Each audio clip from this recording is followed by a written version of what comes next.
Buenos días. Vamos a comenzar entonces con la actividad como se encuentra previsto. En lo sucesivo voy a hablar en español tras las introducciones y para ello unas breves palabras para contarles un poco de qué se trata. Esta es la primera conferencia de un programa sobre lucha contra el crimen organizado en América Latina. El programa trata un tema de la mayor importancia para la región y el mundo y ha sido concebido a partir de una iniciativa del Dr. Marcus Zimmer, presidente fundador de AYACA, y va a contar en sucesivas reuniones con la participación de expertos de Brasil, Argentina, El Salvador y México. Hoy le damos inicio para tratar el tema lucha contra la corrupción y el crimen organizado en América Latina, logros y desafíos, para lo cual tenemos el honor de escuchar al doctor Sergio Moro, senador, ex ministro de Justicia y Seguridad Pública y ex juez federal de la República Federativa de Brasil, al doctor Vladimir Passos de Freitas, profesor de la Pontificia Universidad Católica de Paraná, Curitiba, Brasil, ex juez federal de la República Federativa de Brasil y ex presidente de AYACA. Agradeciéndoles nuevamente por el beneficio de vuestra participación, los dejo con el doctor Vladimir Passos de Freitas. Muchas gracias. Bom dia a todos. Presidente Luiz Maria Palma, é uma honra participar desse evento. Agradeço muito o convite. E essa honra é maior de ter comigo o senador Sérgio Moro, que foi ministro da Justiça e juiz federal. E, como juiz federal, empreendeu no Brasil uma verdadeira revolução na luta contra o crime de corrupção de altas esferas, em fato inédito no Brasil, nunca antes acontecido em toda a nossa história de 500 anos, e que granjeou com isso um grande respeito na sociedade brasileira. Todos vieram para ouvir o senador Sérgio Moro. Portanto, eu apenas presidirei, dizendo antes que o tema é muito importante para mim. Faço parte de estudos e levei grupos de estudos a Palermo, de juízes, 2 vezes a Palermo, na Sicília. Ofereci essa cadeira no mestrado, doutorado da minha universidade, PUC-Paraná, e tenho feito tentativas, livros, palestras, artigos sobre o tema. Mas o que eu quero registrar é que no Brasil o tema não é muito estudado. O tema não é adotado nos currículos das universidades e nem mesmo em cursos de pós-graduação. É como se no Brasil corrupção e criminalidade organizada fossem algo de menor importância. Aqui, como creio eu, na maioria dos países, dá-se importância a temas da moda. Nós temos temas na moda que vêm e que vão, e todos sabem disso e sabem quais são os temas da moda atual. Mas a corrupção e a criminalidade organizada não são objeto de preocupações dos acadêmicos. E, com isto, nós temos tido um aumento do nível de corrupção no Brasil em grau extremamente alarmante. A cada ano, nos índices da Transparência Internacional, o Brasil surge em pior colocação. Quanto à criminalidade organizada, nunca foi no Brasil tão forte como hoje. O crime organizado tem 2 grandes e maiores organizações e outras tantas que passam de uma centena espalhadas pelo Brasil e que avançam a passos largos na tomada do poder. Tal qual a máfia na Sicília, começam as mais importantes a tomar o poder público, iniciando por cargos nas administrações municipais, que são mais fáceis de acessar. Mas há preocupações também quanto a cargos nas altas esferas e também no Poder Judiciário, o que é altamente preocupante.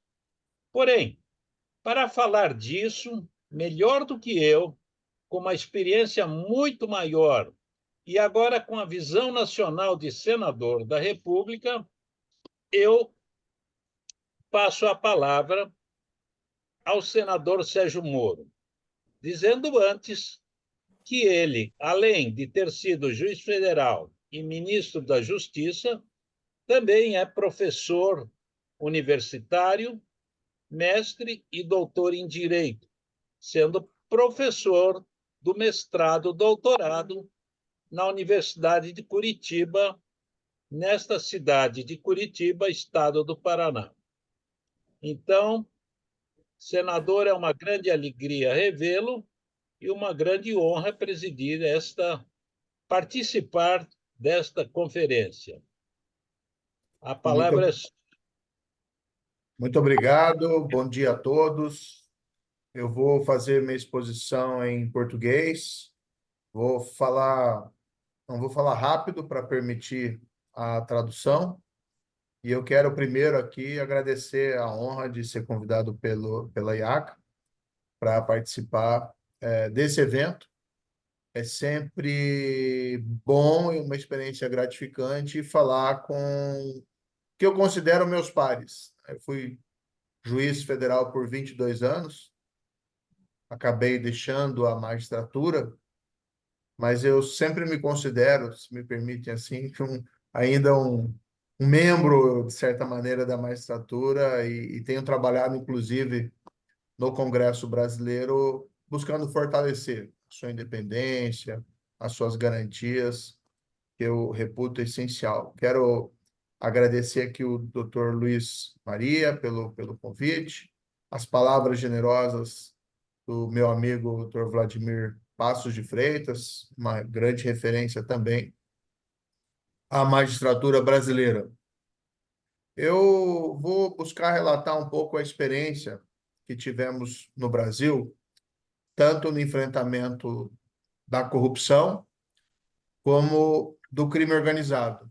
Para contextualizar, eu, como adiantei, fui juiz federal por 22 anos, entre 1996 e 2018, e boa parte da minha carreira eu atuei em casos penais, casos criminais.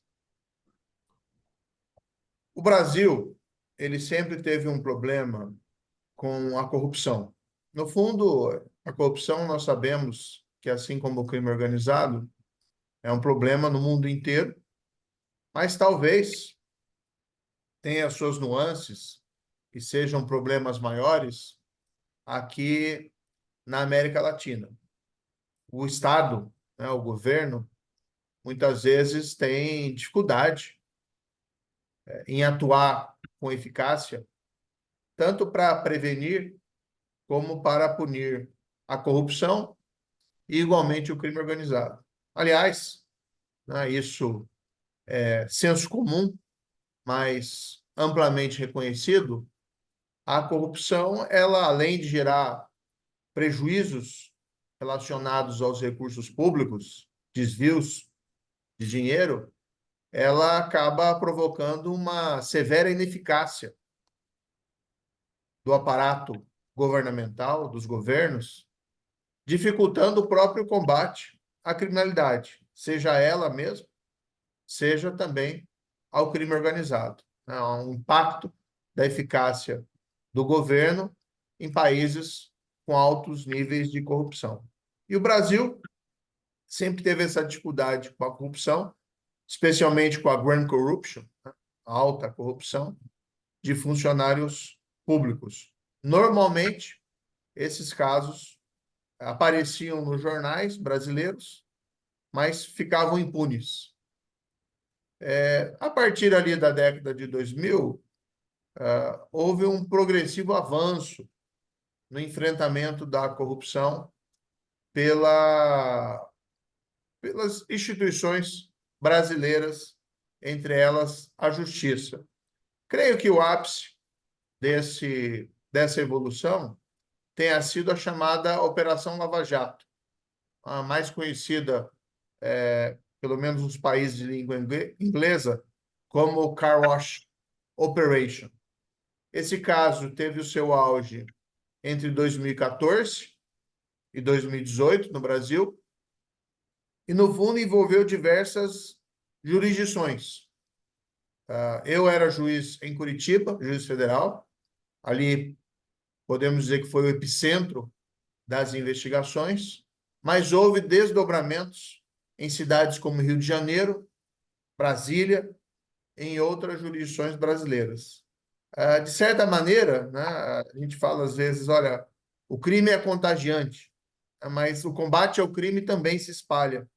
Então, com o exemplo ali da Operação Lava Jato, em que nós começamos a ter resultados efetivos, foi, de certa maneira, surpreendente ver casos, às vezes relacionados com as investigações da Lava Jato, mas, às vezes, casos totalmente independentes, surgirem em diversas jurisdições do país. O caso, a Operação Lava Jato, o núcleo dela envolvia basicamente corrupção, bribery, suborno, em contratos envolvendo a maior empresa estatal brasileira, a State-Owned Company, que é a Petrobras. Petrobras é uma das grandes empresas do mundo de exploração de óleo e gás. A maioria das ações dela pertencem ao governo federal, e a Petrobras, historicamente, era vítima daquilo que a gente chama de patrimonialismo, né, de fisiologismo. Então, os cargos principais de direção e de presidência na Petrobras eram negociados no mundo político, com indicações dentro do mundo político. Isso acaba provocando muita ineficiência, mas, em alguns casos, alguns desses diretores começaram a ser utilizados para desviar recursos para agentes políticos ou para partidos políticos no Brasil. E esses diretores passaram eles mesmos também a enriquecer. No fundo, havia uma espécie de divisão do suborno. Parte ficava com o mundo político e parte ficava com os diretores da Petrobras. Eles até tinham uma expressão interessante, a casa, né? Parte da casa e parte do mundo político.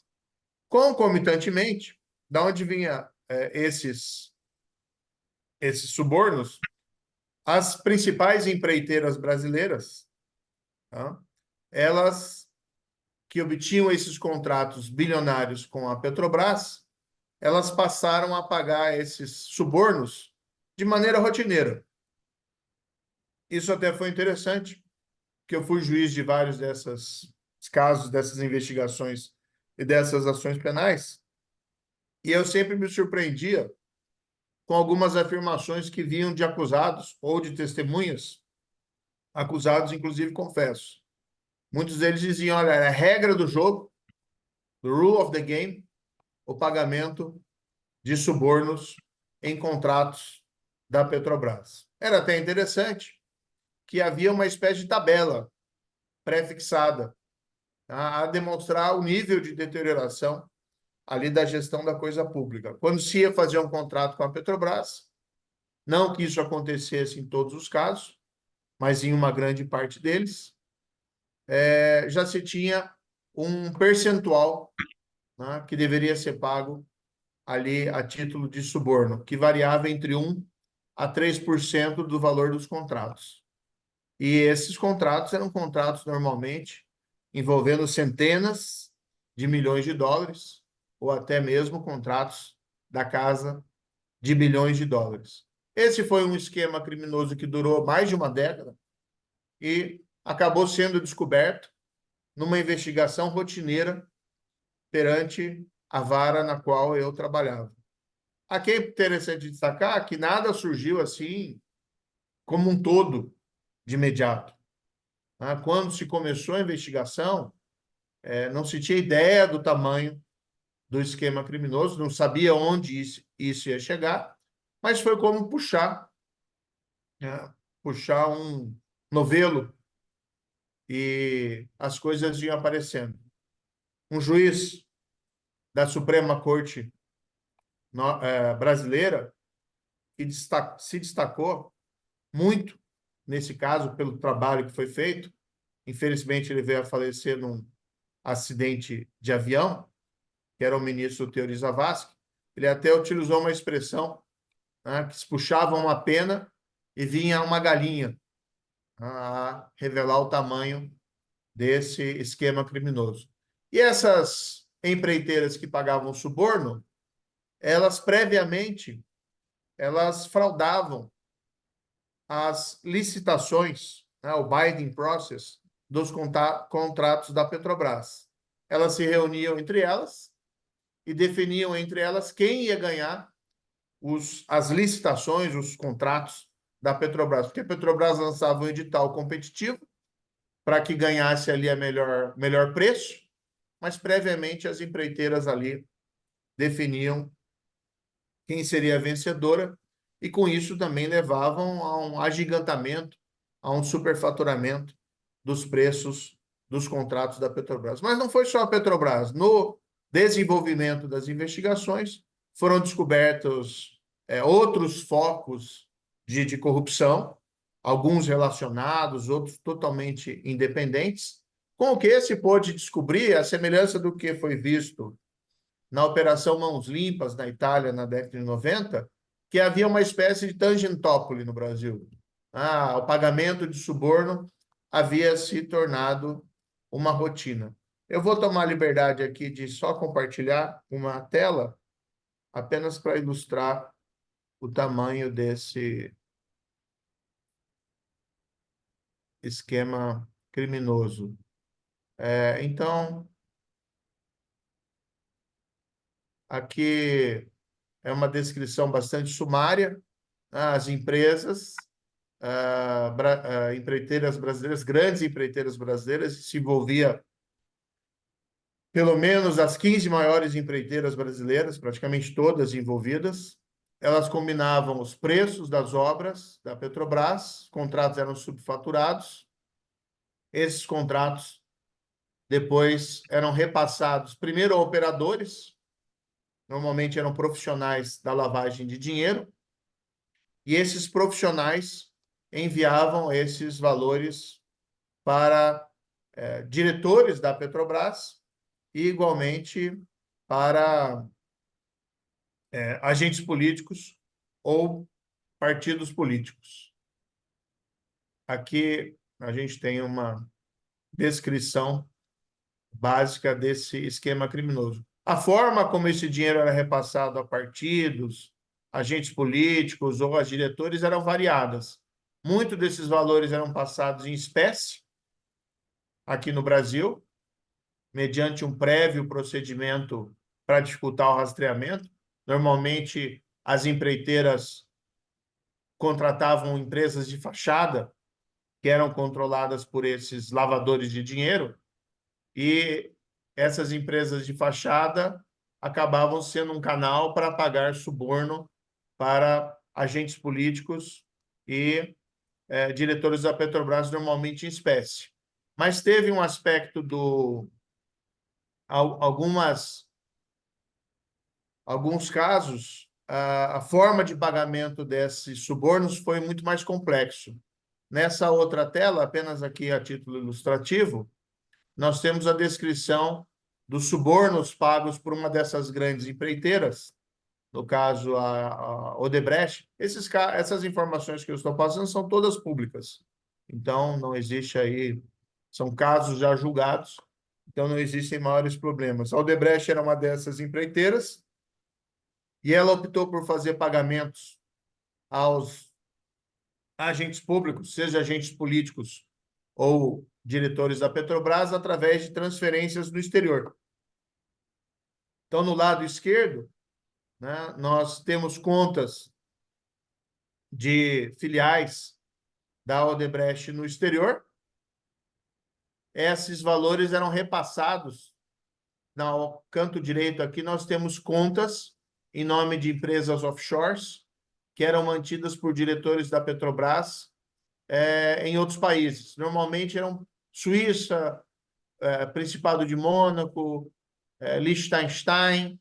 Mas o que é interessante é que, muitas vezes, o dinheiro tomava um caminho tortuoso antes de chegar aos destinatários.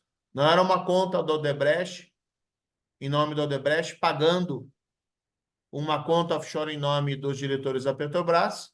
Ao contrário, eles faziam uma circularização desse dinheiro em diversas outras contas offshore, muitas vezes envolvendo jurisdições diferentes, Suíça, Uruguai, paraísos fiscais ali do Caribe, antes de remeter esse dinheiro até o seu destino. Aqui, esses pagamentos, é um caso já julgado, eles totalizaram, esse aqui que está no quadro, mais ou menos 21 milhões de dólares, né, entre 18/12 a 21/12 de 2006. Esse tipo de pagamento de suborno é muito difícil de ser descoberto. Nós contamos, felizmente, com uma intensa colaboração das autoridades suíças. Os diretores da Petrobras mantinham contas, principalmente em bancos da Suíça, em nome de offshores, das quais eles eram os beneficiários finais, e as próprias autoridades suíças iniciaram as suas investigações e houve uma cooperação jurídica internacional intensa entre o Brasil e as autoridades suíças, e foi possível fazer esse rastreamento.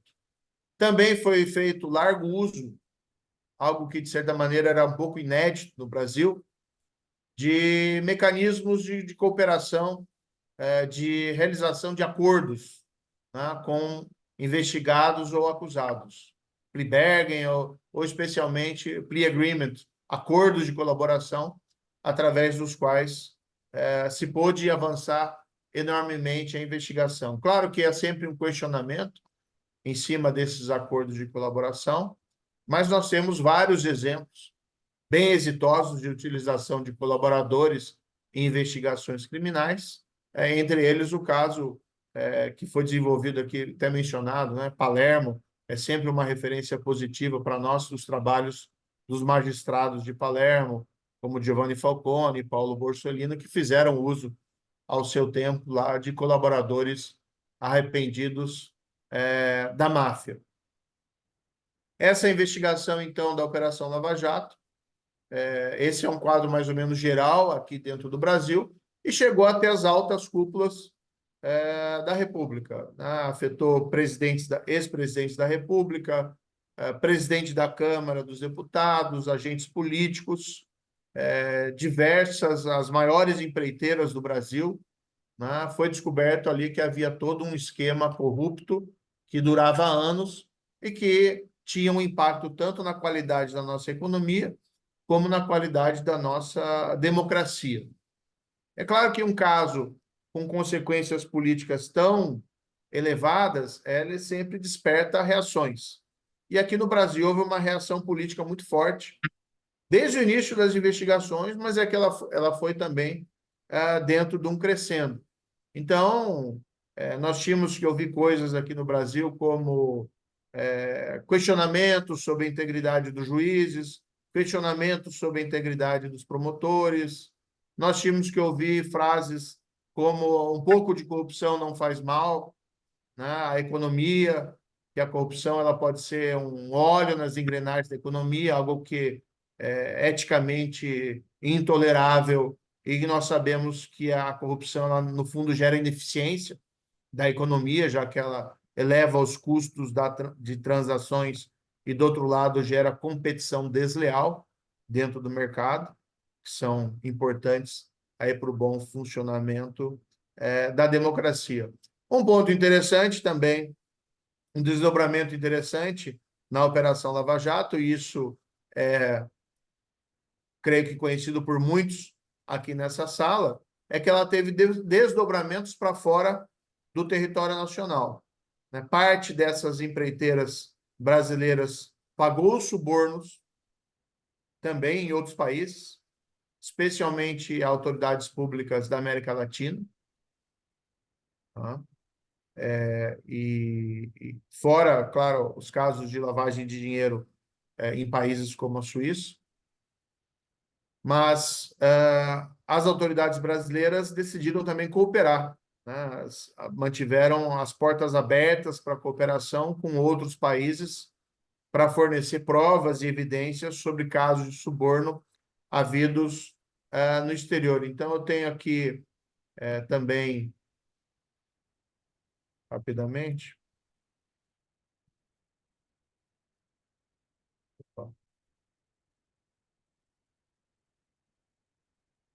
só um minutinho.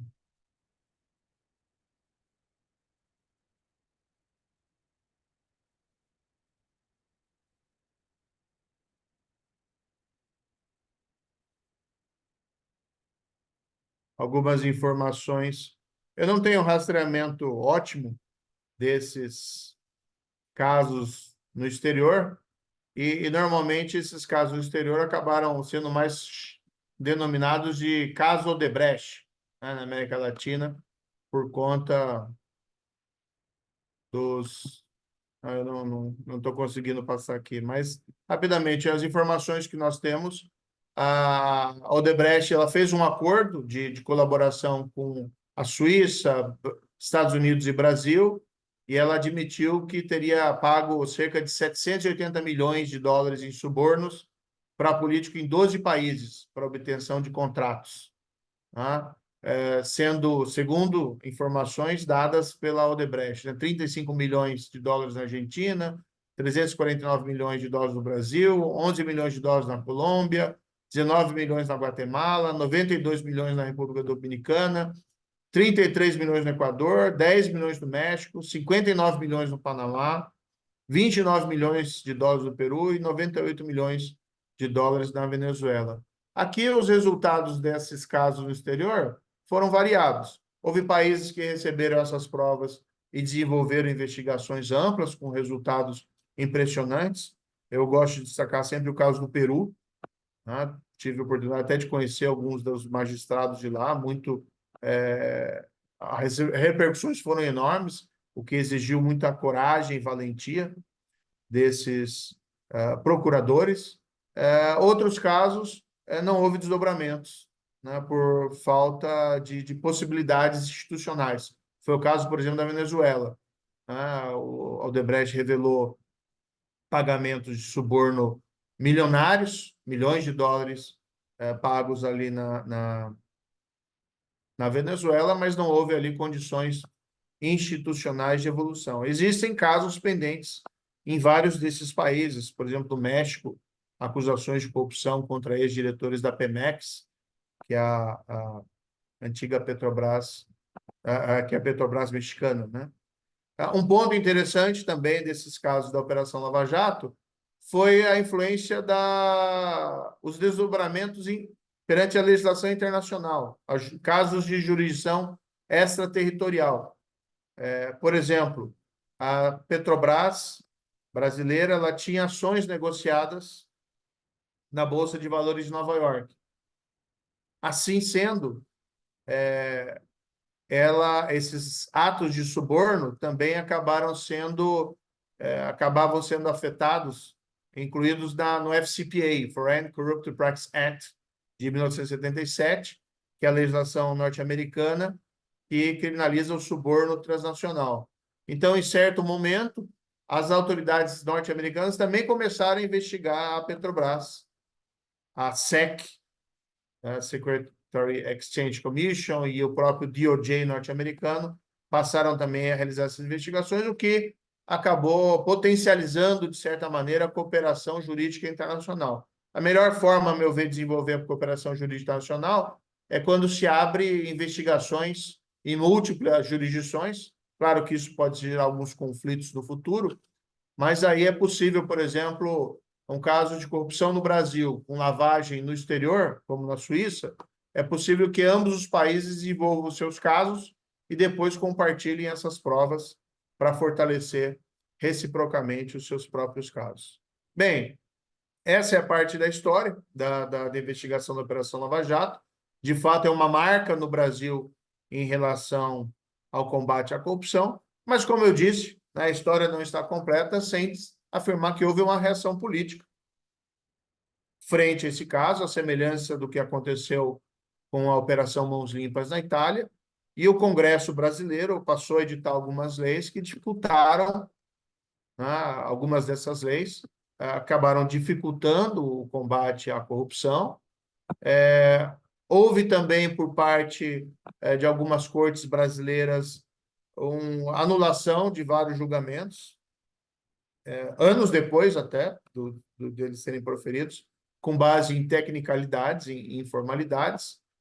Então, hoje há uma grande dúvida no Brasil se nós estamos de volta a um cenário de impunidade da corrupção e, portanto, nós deixamos de lado aquilo que aprendemos na Operação Lava Jato, ou se há condições de seguir adiante e que estaríamos vivendo apenas um momento difícil, né, no que refere ao enfrentamento da corrupção.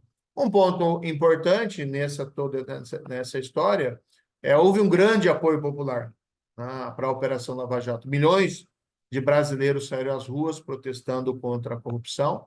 E, do outro lado, isso levou no Brasil também a um despertar do setor privado quanto à sua responsabilidade em prevenir a corrupção. Houve um crescimento exponencial, por exemplo, de programas de compliance, de prevenção ao suborno aqui no Brasil, e eu sempre tenho destacado, né, nesses debates do meu discurso, de que a corrupção envolve quem paga e quem recebe. Se um deles se recusar, nós já estamos avançando. Então, o setor privado tem, sim, condições de prestar um grande papel, mesmo independente do setor público, no que se refere a prevenir e evitar casos de corrupção. Pois bem, no final de 2018, eu era juiz federal, no caso da Operação Lava Jato, recebi um convite do presidente eleito, em 2018 brasileiro, para ser ministro da Justiça e Segurança Pública, e eu acabei entendendo, né, de dar esse passo, porque via o meu papel como juiz na Operação Lava Jato esgotado, né, naquele momento. Os casos mais importantes já haviam sido julgados e eu entendia que em Brasília, como ministro, quem sabe nós pudéssemos dar um passo maior no que se refere ao combate à corrupção. Acabei focando, principalmente no meu trabalho como ministro da Justiça, no enfrentamento da criminalidade organizada. Nós temos aqui no Brasil organizações criminosas poderosas, como o PCC, como o Comando Vermelho, algumas delas até com ramificações importantes em países da região, como o Paraguai, e conexões internacionais, por exemplo, com a máfia italiana e organizações criminosas de outros países. Organizações criminosas, elas existem e apresentam um nível de risco maior à segurança pública, a depender de cada país. Mas algo, para mim, é muito claro, que se elas não são enfrentadas, se elas não encontram resistência, elas tendem a crescer, seja em risco de violência, mas também em sofisticação, né, e em dominar principalmente mercados legais com a influência disruptiva do crime. Então, eu, como daí ministro da Justiça, nós apresentamos projetos de lei para tentar melhorar o nosso quadro legal de enfrentamento ao crime organizado. Fizemos uma reformulação das nossas regras sobre presídio de segurança máxima aqui no Brasil, para torná-los,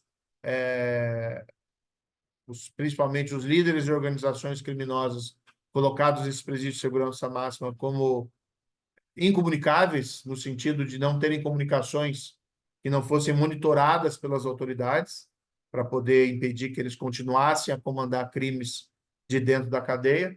Aprovamos uma lei também, a meu ver, muito importante, que ainda não está sendo adequadamente utilizada no Brasil, mas que prevê o chamado comício alargado, o confisco de todo o patrimônio dessas organizações criminosas, nos baseando nos exemplos aqui da lei britânica, da lei espanhola, e eu sei que outros países também já têm regras nesse sentido, com aquela ideia, né, que as organizações criminosas, o que, que elas precisam? Precisamos ter investigações eficazes que levem à prisão das lideranças, precisamos isolar as lideranças em presídios de segurança máxima e precisamos confiscar o patrimônio dessas organizações criminosas. Não é uma tarefa fácil, né?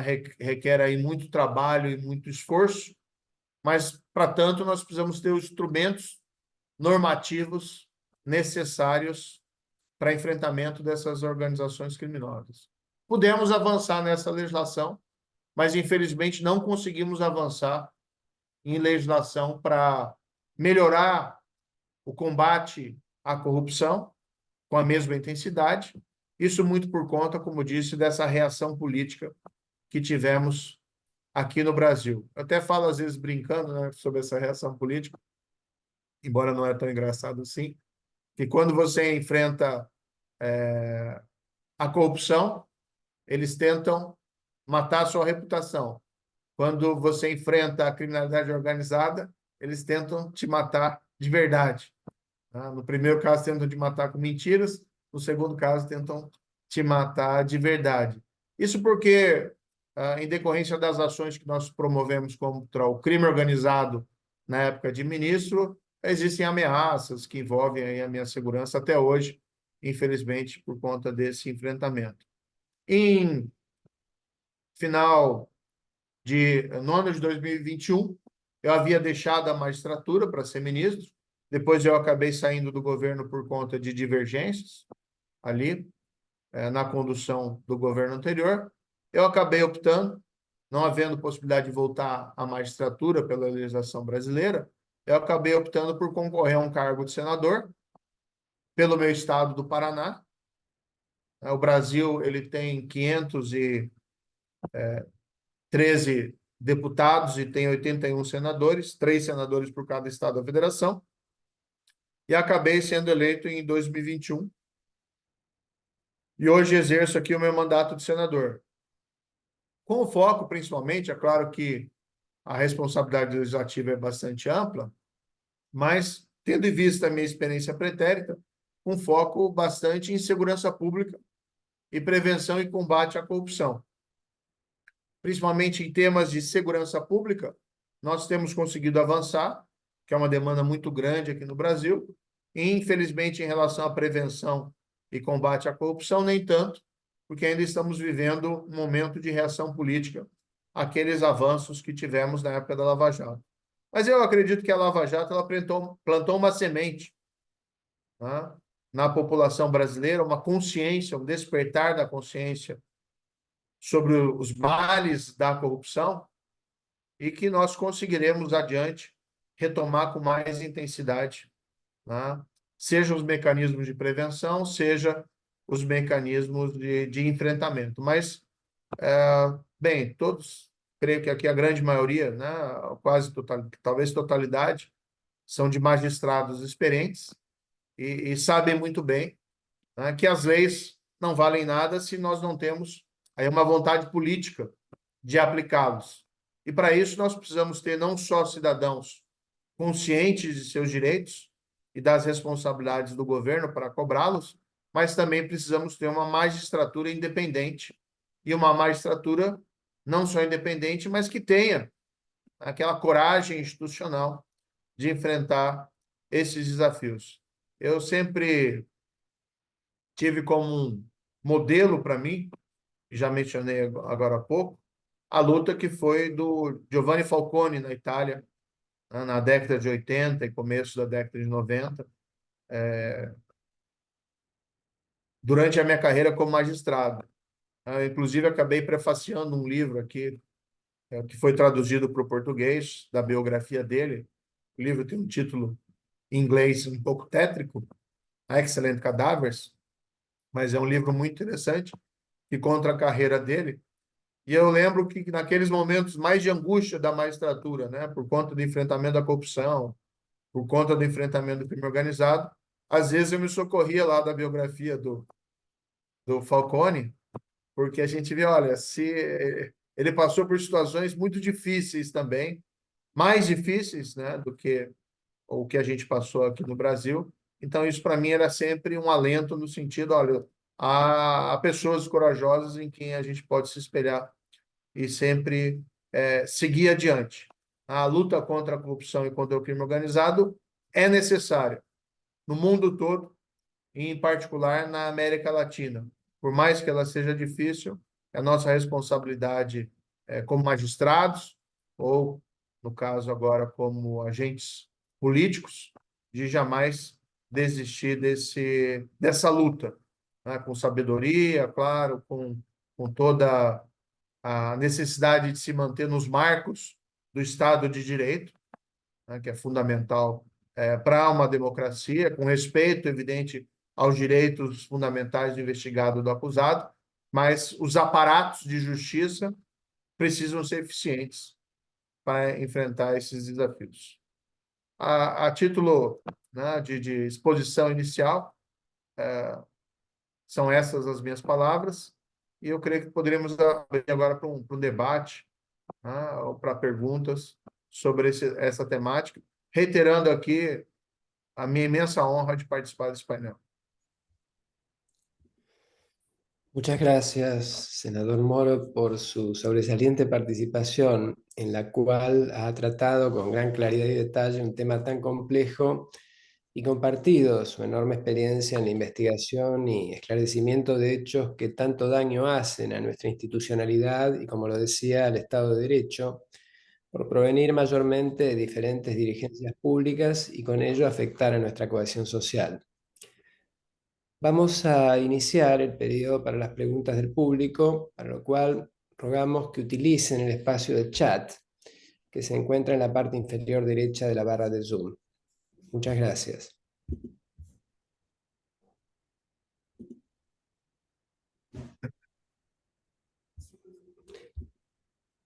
Hay una mano levantada. Agradeceríamos al señor Hermes Lara si por favor nos pudiera enviar su pregunta por medio de la barra de chat.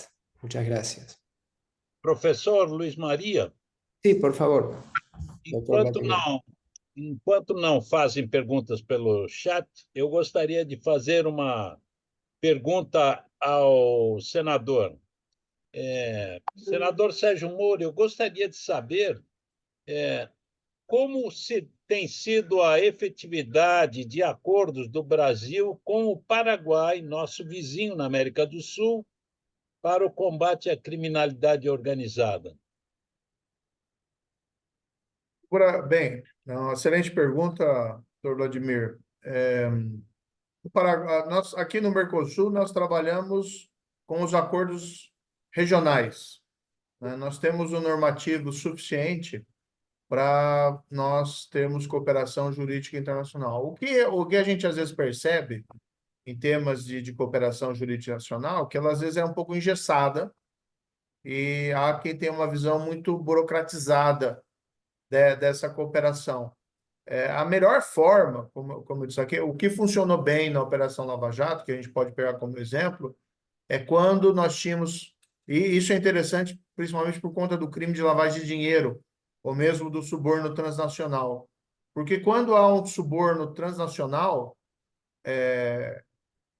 normalmente esse crime ele está sujeito a mais de uma jurisdição.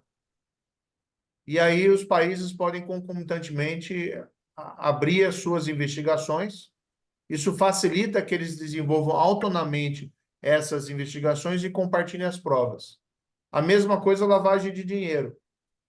Um caso de suborno no Brasil com lavagem no exterior.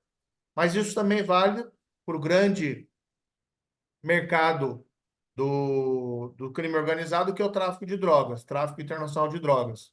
Da mesma forma, você pode abrir investigações em mais de uma jurisdição, e da mesma forma se pode também abrir considerando a lavagem transnacional. Então, quando se faz concomitantemente duas investigações em ambos os países, um país não ficar dependente totalmente do outro para movimentar suas investigações e pode, no futuro, daí compartilhar as provas. O que eu creio que deveríamos evoluir seria na formação de equipes conjuntas de investigação em casos transnacionais. Na época que era ministro da Justiça, nós tentamos avançar com esse tema na legislação brasileira, mas não conseguimos propriamente. Mas creio que os acordos internacionais já nos dão uma base normativa para tanto. Há, no entanto, uma certa dificuldade. Nós precisamos começar a fazer para romper a barreira do inédito e tornar isso uma prática mais corriqueira. Hoje nós sabemos, por exemplo, que o Paraguai tem uma forte presença do crime organizado brasileiro.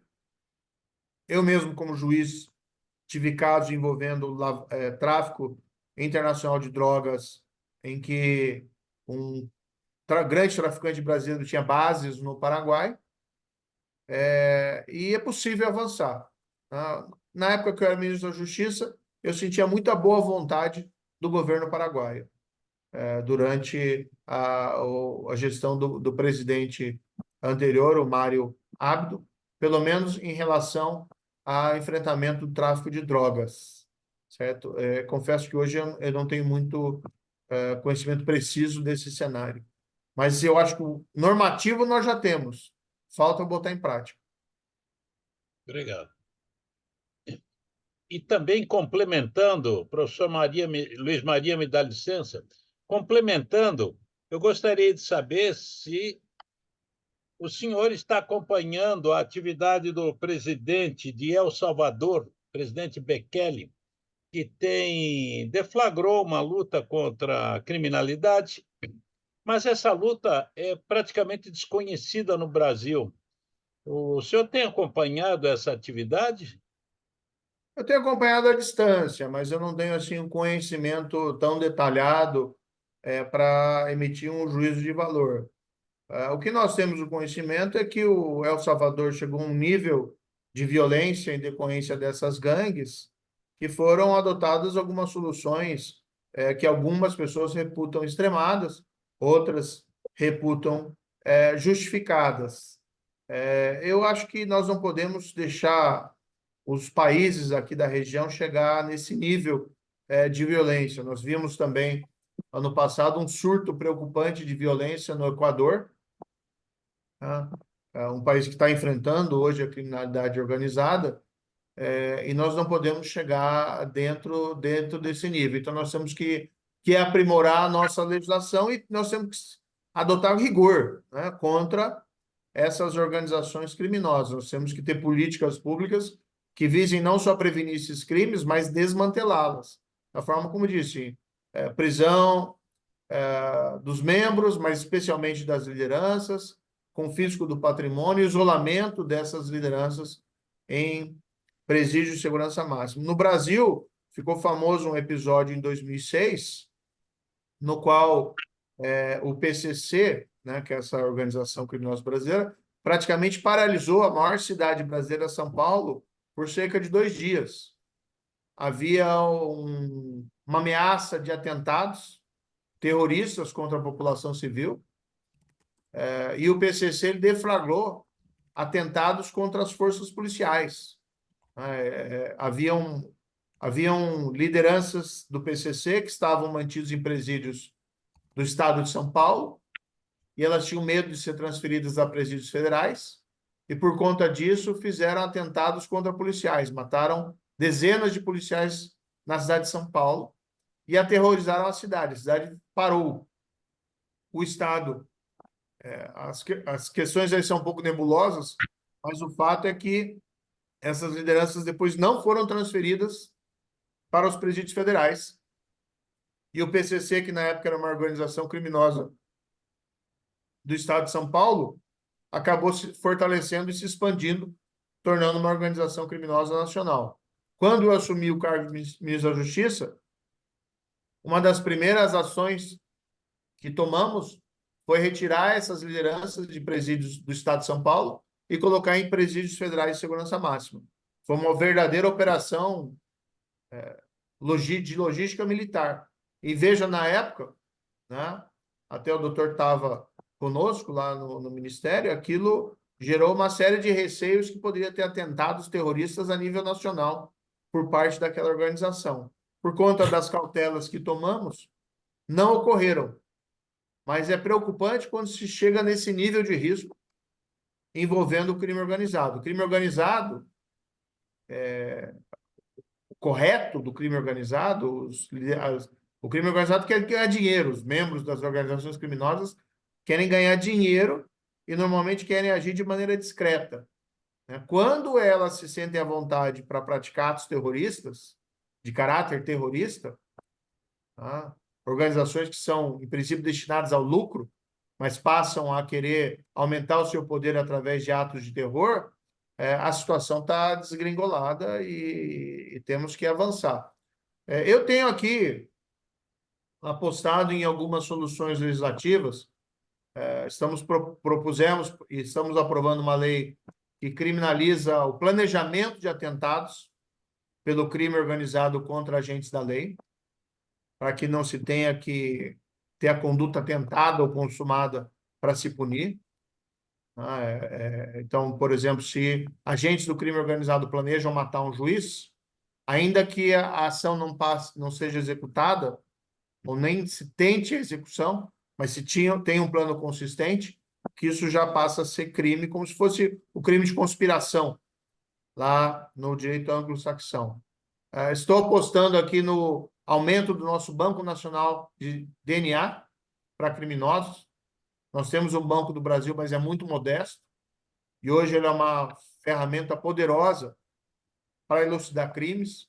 Inclusive, houve um grande crime perpetrado pelo crime organizado brasileiro no Paraguai, no assalto a uma empresa de transporte de valores em 2017, em Cidade Leste, no Paraguai, que foi resolvido, em parte, com recurso ao Banco de DNA de Criminosos brasileiros. Virou até uma série da Netflix, claro que com todo o espírito ficcional também dessa série, mas está lá DNA do crime, é bem interessante.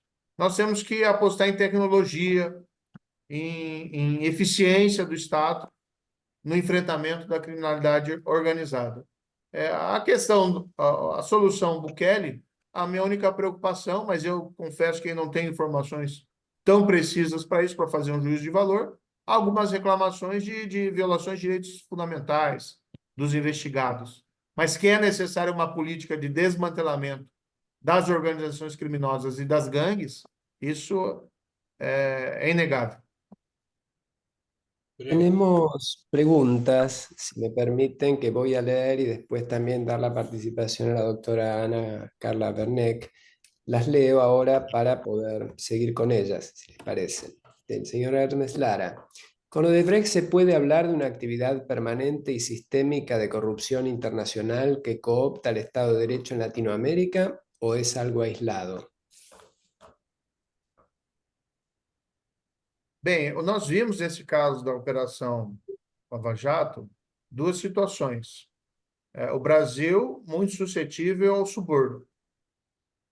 Mas aí nós tínhamos situações em que empresas brasileiras subornavam de maneira sistêmica, nós chamávamos de corrupção sistêmica, um sistema de corrupção, agentes públicos brasileiros. Quando se tem um ambiente vulnerável à corrupção interna, é evidente que outras pessoas, outros atores vão explorar. Então, também surgiram na Operação Lava Jato casos de empresas estrangeiras e grandes empresas estrangeiras subornando agentes públicos brasileiros. Do outro lado, também surgiram casos de empresas brasileiras subornando agentes públicos estrangeiros. No fundo, existe quando se tem uma jurisdição vulnerável à corrupção, seja por questões culturais, seja por uma fragilidade institucional, seja pelos graus de impunidade, isso é visto por pessoas desonestas como uma oportunidade de negócio. E essas oportunidades de negócio são exploradas. Muitas vezes até porque casos de suborno estão relacionados à concorrência desleal no mercado, até agentes que não seriam propensos a pagamento de suborno se sentem, vamos dizer assim, compelidos a entrar no jogo para se manter competitivos. Isso não é só o caso, né? Não foi só vivenciado no Brasil, existem outros países com problemas semelhantes. O grande desafio, a meu ver, é nós iniciarmos um ciclo virtuoso. Tá? Uma das frases perturbadoras, como eu disse, era ouvir de agentes públicos subornados, ou mesmo de agentes que haviam pago suborno, a afirmação de que pagavam suborno porque todo mundo fazia, porque era a regra do jogo. Isso remete muito àquela construção da teoria da associação diferencial do Edwin Sunderland no Crime de Colarinho Branco. Ah, eu ajo assim porque os outros também fazem. O grande desafio nosso é gerar um ciclo virtuoso para que o comportamento de pagamento de suborno passe a ser uma exceção e não a regra dentro dos negócios públicos. Creio que a Operação Lava Jato deu um passo importante nessa direção aqui no Brasil, mesmo diante dos reveses posteriores. Muchas gracias. Una pregunta del señor Fabián Aníbal Bernacchi. ¿Cómo cree usted que se puede combatir fehacientemente la corrupción en Sudamérica? ¿Cuáles medidas se han tomado y cuál es la situación actual de las instituciones de todos los países con relación al combate al crimen organizado y la corrupción? Nós precisamos ter, primeiro, mecanismos de prevenção. Um resultado colateral da Operação Lava Jato foi a aprovação, em 2016, do que nós chamamos de Lei das Estatais, aqui no Brasil, que ela basicamente estabelece proibições para nomeação de cargos nas estatais e estabelece requisitos profissionais. Embora essa lei tenha sido burlada algumas vezes, por alguns períodos, é uma lei importante, foi em 2016, e ela visa diminuir o fisiologismo político e o patrimonialismo na indicação de pessoas para esses cargos nas estatais. Então, foi um avanço preventivo. Houve também esse crescimento da cultura do compliance dentro do setor privado. Agora, fundamental para mim é nós termos instituições políticas sólidas. Instituições políticas instituições públicas, e aqui eu incluo a magistratura e o Ministério Público, que sejam independentes. Sem magistratura independente, é muito difícil o enfrentamento do crime de corrupção. Alguns países adotaram soluções peculiares para esse problema, como a criação de cortes nacionais anticorrupção. Caso, por exemplo, da Ucrânia. Isso mesmo antes da guerra contra ela promovida pela Rússia. A Ucrânia, após aquela chamada Revolução de 2014, ela, contando com a ajuda da União Europeia e de instituições internacionais, optou pela criação de uma Corte Nacional Anticorrupção, com uma seleção rigorosa dos juízes, dos magistrados para atuarem nessa corte, com maneira de buscar uma justiça mais independente em relação a esse tipo de criminalidade. Aqui no Brasil, né, nós temos uma tradição de uma magistratura independente, isso que tornou possível, por exemplo, a própria Operação Lava Jato. Infelizmente, nós temos visto reveses também nessa área, e nós precisamos repensar, né, esses mecanismos de independência da magistratura, no sentido de fortalecê-la, evidentemente, né, frente principalmente à influência do poder político.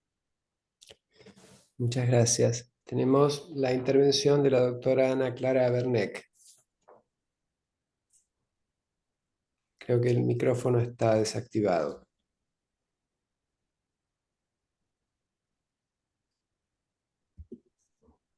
Bom dia a todos.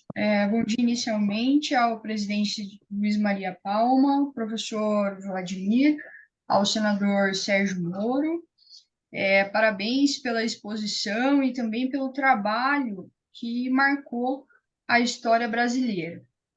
Bom, eu sou professora, sou pesquisadora e recentemente fui aceita na Junta Regional da América Latina do IACA, que é um grande prazer.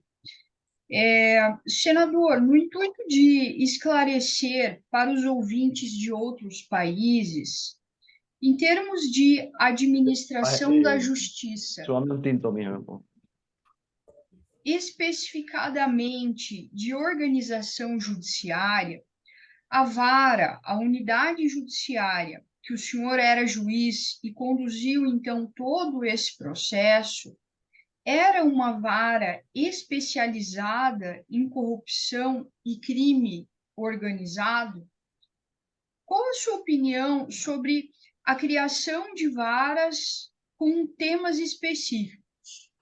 Pergunto isso também em razão desta unidade ser mais visada, estar mais reluzente na mídia e também o próprio perfil do magistrado já ser, em certa medida, conhecida pelos advogados, o que impactaria numa estratégia de defesa diferente. Bom, doutora Ana, bastante pertinente a pergunta. Alguns esclarecimentos aqui, a gente não teria muito tempo para aprofundar sobre o sistema de justiça brasileiro, mas no Brasil, pelo menos na época da Operação Lava Jato, eu era o juiz, né, da ação penal, mas eu também era juiz da fase de investigação. Mas o Brasil nunca teve o chamado juiz de instrução, então é um pouquinho diferente dos sistemas que haviam na Europa. Mas era um juiz que decidia os pedidos na fase de investigação, como quebras de sigilo bancário, fiscal, medidas de busca e apreensão, né? Prisões cautelares, e depois também era o juiz da fase de execução, da fase de julgamento, e proferia os julgamentos. O julgamento, normalmente, pelo juiz no Brasil, em primeira instância, é um julgamento individual, né, monocrático. Nós só temos júri para crimes contra a vida. A especialização das varas de lavagem de dinheiro, ela surgiu no começo da década de 2000, foi uma iniciativa do Conselho da Justiça Federal, e a grande preocupação na época, doutora, era que a lei de lavagem de dinheiro, 9.613, brasileira, de 1998, era uma lei que permanecia no papel, lei, como dizem, in the books, mas nós não tínhamos casos concretos sendo adjudicados perante a justiça. E o Brasil, com os compromissos internacionais de prevenção e combate à lavagem de dinheiro, tinha um receio de ser mal avaliado pelos organismos internacionais, especialmente o FATF, o Financial Action Task Force, que a gente chama mais de GAFI aqui, o acrônimo GAFI, no Brasil. Então, essas varas federais começaram a ser especializadas a partir ali do ano de 2003. A minha vara em Curitiba foi uma das primeiras a ser especializadas, e isso acabou fazendo com que, nos desdobramentos futuros, o caso da Lava Jato começasse perante o meu juízo ali em Curitiba. A grande vantagem da vara especializada é que você tem uma unidade do Poder Judiciário com os recursos próprios, juízes, servidores, focada naqueles crimes específicos. E aí, havendo essa agenda focada nesses crimes específicos, é mais difícil o juiz se perder em uma multiplicidade de casos criminais e não ter tempo para cuidar desses casos mais severos. Eu lembro de uma frase que li do Giovanni Falcone, em uma entrevista que ele deu um pouco antes do assassinato dele, e ele falava algo parecido, que reflete um pouco esse pensamento. O juiz não pode cuidar do crime, enfrentar o crime organizado se ao mesmo tempo ele tem que cuidar do batedor de carteira. Então, essa lógica de focalização da estrutura judiciária dentro para esses crimes é algo imprescindível. Claro que existem as consequências colaterais negativas. Por exemplo, o juiz fica mais alvo, mais sujeito a retaliações por parte do crime organizado ou de ataques à sua reputação, porque acabam os casos sendo concentrados nele, e foi o caso aqui, por exemplo, inclusive do Brasil, mas ainda assim eu diria que as vantagens prevalecem sobre as desvantagens. Muchas gracias. Tenemos dos preguntas del doctor Nicolás Echeverri Strázulas que conectan con la educación y los ejemplos. Pregunta, ¿qué rol tiene o puede tener la educación cívica desde muy temprana edad en todos los niveles para frenar la corrupción? Y conexo con ello, ¿cómo promover más modelos humanos reales y actuales de honestidad, valentía y heroísmo que sirvan de testimonio para combatir la corrupción? Respecto de lo cual me atrevería a anticipar que tanto su ejemplo como el de Giovanni Falcone y pues Borsellino también son realmente muy representativos. Pero lo escuchamos, doctor, por favor. Muchas gracias. Bem, a educação, evidentemente, é importante. E nós precisamos... O Brasil é um caso evidente que a educação precisa ter maior qualidade. Agora, ela não deve ser vista como uma alternativa que exclui a necessidade do enfrentamento legal da corrupção. E não são opções alternativas, né? Investir em educação e não investir em prevenção e repressão à corrupção. Nós precisamos, na verdade, ter ambos caminhando paralelamente, e são estratégias importantes. Eu digo isso porque, por volta, às vezes, e não é o caso, evidentemente, do formulador da pergunta, mas às vezes se vê um discurso de que o enfrentamento da corrupção é inútil, porque ela é muito arraigada e poderosa, e que nós temos que, na verdade, só investir em educação. Eu entendo sempre em mediação alternativas que não se excluem. Então, temos que fazer ambas as coisas, investir pesado em educação de qualidade.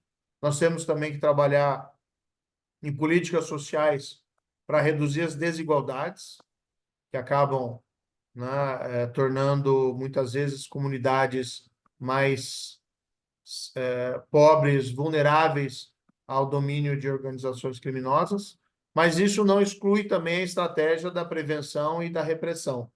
E o melhor exemplo, e a melhor educação é sempre o exemplo, né? Eu me cansei de ver empresas, né, com um programa de compliance muito bem escritos, com códigos de ética irretocáveis, mas que na prática não funcionavam. A própria empreiteira Odebrecht, ela tinha um programa de compliance que seguia os parâmetros internacionais, mas, ao mesmo tempo, ela tinha um departamento de suborno, de fazer operações de suborno. Então, no fundo, aquele programa de compliance era um tigre de papel. Era uma expressão no Brasil que nós utilizamos aqui muito, era para inglês ver. Então, a educação tem que estar acompanhada pelo exemplo e pelas atitudes. E de fato, né, isso eu aprendi muito aqui, fazer uma referência com o Dr. Vladimir. O Vladimir foi o juiz, né, do Tribunal Regional Federal da 4ª Região, na época que eu era juiz de primeira instância, e foi sempre alguém que também foi um modelo para nós lá como magistrado, não só pelas suas ações, pelos seus julgados, mas igualmente era sempre aquele juiz professor, né, que, olha, se precisa ler sobre administração da justiça, a justiça precisa funcionar, não pode ser essa coisa etérea, abstrata, né? E alguns, né, de várias sugestões, inclusive, de aprendizado, ajudaram até a moldar a minha carreira como juiz. E eu destaquei aqui, né, o próprio caso do Falcone. Conheci os magistrados da Operação Manipulite, né, o Di Pietro, o Pier Camilo Davigo, que são, a meu ver, também figuras emblemáticas, né? A Manipulite, como a Lava Jato, ela teve impacto tremendo ali na Itália, mas depois teve uma reação política que acabou minorando muito lá dos seus reveses, mas, por exemplo, é uma operação que, de certa maneira, também me inspirou. Olha, foram corajosos os juízes, enfrentaram, sofreram as consequências, assim como nós, infelizmente, sofremos aqui no Brasil. Existe também um movimento de retaliação em cima dos magistrados, né, do pessoal que trabalhou nesses casos específicos. Mas esses exemplos são importantes, num sentido positivo, que mostram que é sempre possível fazer alguma coisa e melhorar, né, o enfrentamento da criminalidade nos nossos países. Porque se a gente não for contar também com essa ousadia, com esse trabalho, e essa ousadia que eu digo assim, tem que ser uma ousadia institucional, né? Claro que indivíduos fazem diferença, mas nós precisamos construir instituições fortes e sólidas, que fortaleçam aquilo que a gente precisa no mundo inteiro, mas em particular na América Latina, que é o governo de leis, né? O Estado de Direito. Então a gente precisa ter esses exemplos para a gente seguir adiante. Então a educação é fundamental, os exemplos ensinam muito e, ao mesmo tempo, nós temos que fortalecer as nossas instituições democráticas no enfrentamento dos desafios da grande corrupção e da criminalidade organizada. Muchas gracias, senador. Creo que estamos ya llegando a la culminación de la actividad. Muchísimas gracias también por las preguntas y las intervenciones que han sido de enorme valor. En nombre de AYACA deseo expresar el profundo agradecimiento al senador por su brillante participación y también al doctor Vladimir Pasos de Freitas con su generosidad de siempre por haber hecho posible también la introducción del senador y del mismo modo acompañarnos hoy en muchos órdenes también, más allá del evento en sí. Es muy importante siempre recibir ideas, iniciativas, y eso lo estamos haciendo también trabajando en equipo desde AYACA. También muchísimas gracias al público que nos ha acompañado con el deseo de verlos pronto nuevamente para tratar la temática de la lucha contra la criminalidad organizada desde distintas perspectivas y en la realidad de países como Argentina, El Salvador y México, con temas que incluyen el narcotráfico, las bandas criminales, la investigación, sanción y represión de estos delitos y también, porque es un tema muy relevante para la región, las políticas públicas de seguridad en esta misma materia. A todos nuevamente muchísimas gracias y nos vemos la próxima. Que estén muy bien. Muchas gracias. Muchas gracias, senador. Hasta pronto. Un honor.